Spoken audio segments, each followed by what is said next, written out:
Bank গ্রাহকদের টাকা হাতিয়ে নিতে প্রযুক্তির দুর্বলতাকে কাজে লাগাচ্ছে প্রতারক চক্র। সম্প্রতি ইস্টার্ন ব্যাংকের বুথ থেকে তথ্য চুরি করে ২১ গ্রাহকের টাকা হাতিয়ে নেওয়ার ঘটনায় এক ধরনের নিরাপত্তা শঙ্কা দেখা দিয়েছে ব্যাংকিং লেনদেনে।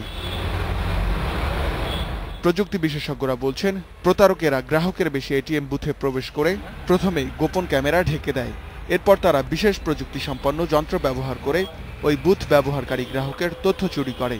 মূলত গ্রাহকের কার্ডের নম্বর ও গোপন তথ্যগুলো যন্ত্রের মাধ্যমে টুকে নেওয়া হয়। এই তথ্য দিয়ে তৈরি করা হয় clone card. Scanning device, simple device বাজারে পাওয়া যায়, যেটা আপনার কার্ডটা ক্যাপচার করে এটি মেশিনে যখন আপনি ইনসার্ট করতেছেন এবং তার নিচে একটা ক্যামেরা থাকে, ক্যামেরার মাধ্যমে পিন নাম্বারটা ক্যাপচার করে।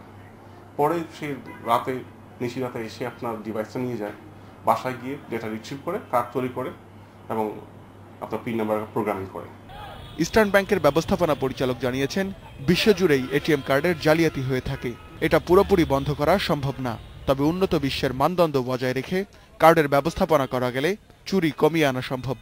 মনে করেন বাংলাদেশে যতগুলো এটিএম আছে সবগুলি কিন্তু ইএমভি কমপ্লায়েন্ট এখনো হয়নি। মনে করেন যার 400 এটিএম সে 300 করেছে বা 380টা করেছে বা 100 করেছে। সো ফেজ বাই ফেজ সবাই করছে। তো যে এটিএম মেশিনগুলি এখন ইএমভি কমপ্লায়েন্ট না, সেই মেশিনে স্কিমিং, সেই মেশিন থেকে টাকার উইথড্রল হয়েছে। এটিএম বুথ ব্যবহার করে টাকা চুরির সঙ্গে জড়িতদের ধরতে এরই মধ্যে তদন্ত শুরু করেছে police. Ruhul Amin, independent news, Dhaka.